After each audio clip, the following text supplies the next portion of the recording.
Colts dominate again against the Titans. Yeah, they did. 38-14. Was it ever really close? It was early. 10-7. Daniel Jones with a tight window throw. Beautiful catch by Michael Pittman to make it 17-7. And then the Colts start the second half with an 80-yard touchdown from Jonathan Taylor to make it 24-7. They were off to the races after that. Colts win and cover to move to 7-1. Titans fall to 1-7. Yeah, like all Titans games, tends to be close for a while, and then things stop being close. And I mean, the Titans were just overmatched everywhere here. The Colts offense in particular is such a wagon. I mean, Jonathan Taylor was just beasting from start to finish. Touchdown run was ridiculous. It was the early one. Then later, he just ends up breaking angles and running through two people and housing a ball that looked like it had no business being scored. Utterly insane. The Titans couldn't stop him whatsoever. You've got, was it back-to-back ridiculous catches by Pittman or just on the same drive? Same drive, yeah. Where he like double catches it over the middle and somehow brings it down with a guy all over him. The second one, he's getting like pass interfered with and somehow just reaches back with one arm, snags the ball against his own chest. Ridiculous touchdown catch. Incredible play. I want to put our screenshot out there as well. I got to put that. The two Jonathan Taylor touchdowns, so he has only 12 carries, but for $153 and 2 scores. They were both special in just different ways. If you watch the first one, I have no idea what the run concept was. It looked like they were trying to run a trap to the left, and the whole thing just it's all messed up. And Taylor just cuts it back and just weaves through the defense for an 18-yard touchdown run. Now, the Colts run blocking, I think, has been outstanding this year. And like on the 80-yarder, they got him to the second level, and I think you made the point. Yeah, him outrunning, I think it was Xavier Woods. Xavier Woods was the guy that should have tackled him. Right. And it should have been probably a 20, 30-yard gain at best. Yeah.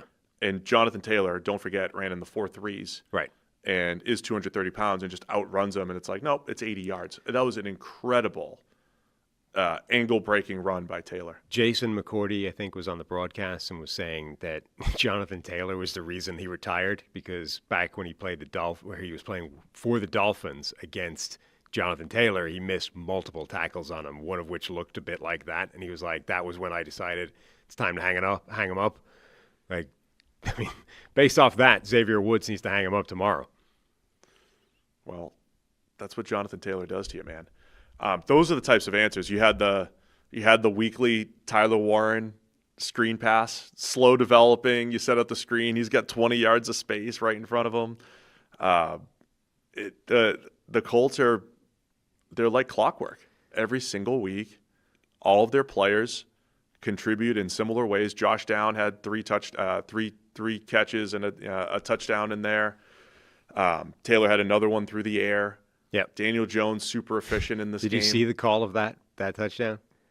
So if it was a rushing touchdown, he would have had 3 touchdowns twice against one opponent in back-to-back games, right? Which is like the first time that's ever happened or something like that. So the commentator like does the big play-by-play thing, Taylor again, blah, blah, and he becomes blah, blah.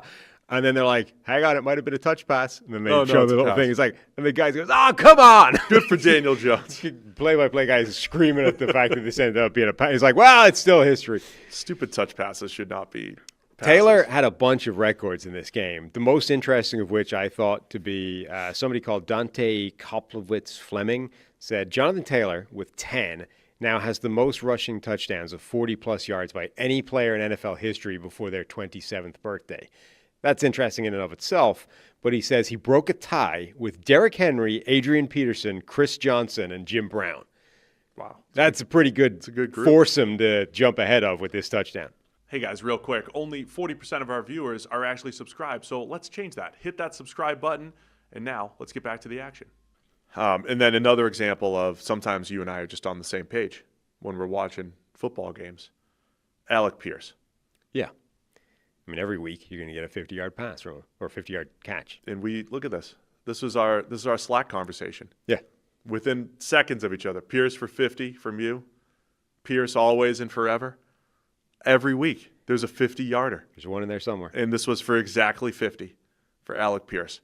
So I feel like I was saying this all preseason, when we saw the Colts in the preseason, for the season preview, the first 8 weeks of the season, Michael Pittman, possession receiver. Tyler Warren, do it all, move him around. Josh Downs, slot receiver.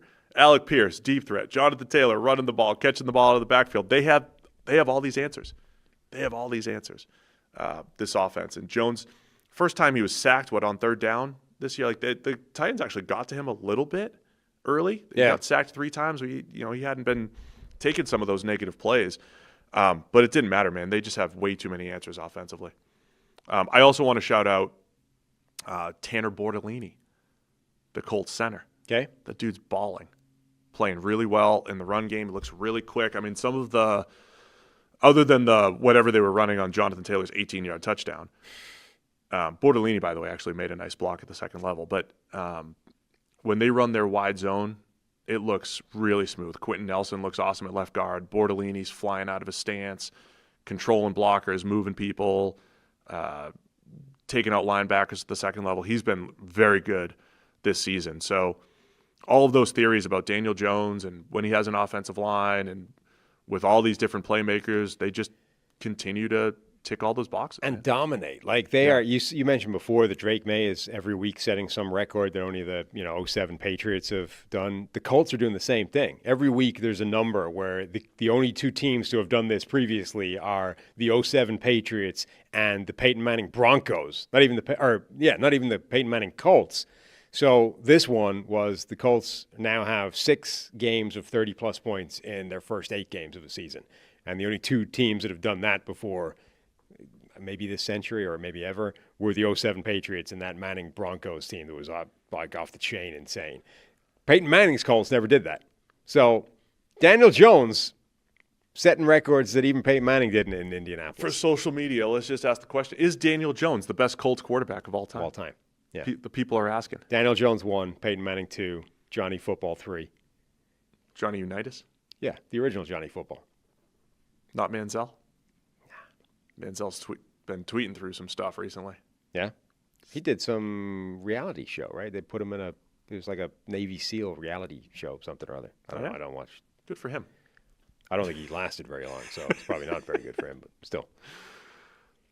From a Titans perspective, they're missing. As we get the chat, we have 6 votes in the chat. It's 50-50. Is Daniel Jones the best Colts quarterback of all time? Yeah, seems reasonable. Good job by Will. Just get the poll up there quickly. And some people are asking Phillip Rivers, disrespect. Also, Matt Ryan. Matt Ryan, disrespect. Jacoby Brissett. The great Burt Jones. Andrew Luck. Jones? Jim Harbaugh. Jeff George. Jeff George on the list? Anyway, from a Titans perspective, missing Jeffrey Simmons, hurt, missing a couple other players as well. Cam Ward, again, couple nice plays in there, but I think they're just lacking some rhythm. Tajay Spears had a nice 41-yard run. Yeah.